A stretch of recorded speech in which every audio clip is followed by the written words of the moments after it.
Get in here, get in here, get in here. It's Miss B, and as you can tell, I'm very excited. This is day 2 of our virtual learning experience, and I am still excited.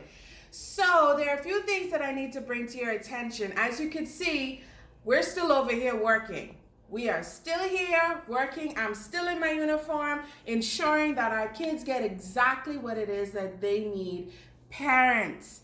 But there are a few things that I need to bring to your attention that we are noticing. So the first thing is the Google Classroom requires you to have a Gmail account. But some of our students have the Gmail account and we cannot identify exactly who they are. Why is that, Miss B? Because our loving children did not put their first and last names. So they have names like cheesy bread or something that is not recognizable. And we need your help, parents. If they do not change these names, they will not receive their grades. I've asked students to create a professional email address, such as johndoe@gmail.com.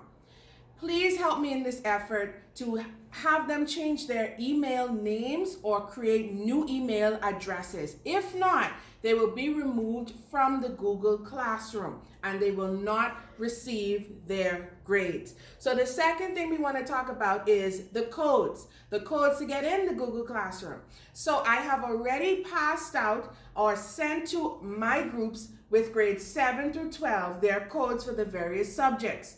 The teachers also have their codes, so you can feel free to reach out to them or myself to get the codes, or Mr. Samuel. My cell phone number is 456-1021. Once again, that's 456-1021 in order for me to pass you those codes, all right? So the codes are in the WhatsApp group. You can ask your child if they are in the group and they can give them to you. Parents, if you do not see your child doing any work, it's not because we are not posting it. The time frame allotted for work to be given is during the school hour period, which is 8:30 to 3:30. Teachers are asked to give classwork on some days and homework on other days. And for some, they're doing both. So we are doing our part on our end to ensure that your kids are busy. We are not slacking over here, guys. We are working. So if you see that your son or your daughter is not doing anything, please reach out to me. I can get those codes to you.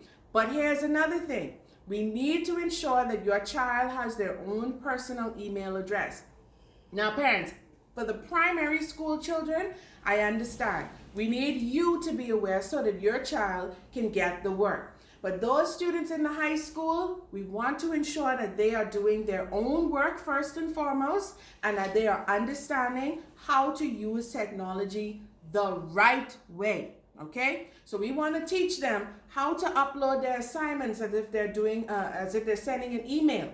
In some cases, we're forcing them to email their teacher if they have a concern rather than WhatsApping the teacher. So we're trying to teach them how to use technology the right way. So another thing we want to talk about, I'm just checking my notes over here, is the way that we are sending the assignments, parents.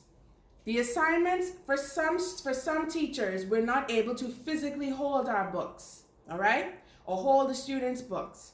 But what we're asking is that you please take not just a photo, but scan the actual document. I've since did a video showing you how you can download an app if you have an Android phone, showing you how you can download an app to properly scan the page or the loose leaf and upload it to the Google Classroom. All right, so I will post that video as well so that you can see how to do that. It only takes 2 minutes, and it makes sure that the teacher can see the document. A lot of the teachers are saying they cannot read the children's handwriting, they don't understand what is there, and I want to ensure that the children get all of the grades that they are deserving of. All right.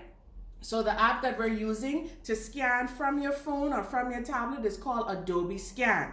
All right, you can go into the Play Store or you can go into your iPhone and you can simply just type in Google Scan For those of you who have iPhones, you don't really need this because iPhone has that capability. But for those of you like myself who's a Samsung user, you simply download that app, you snap a photograph of the page, and it turns into a scanned document.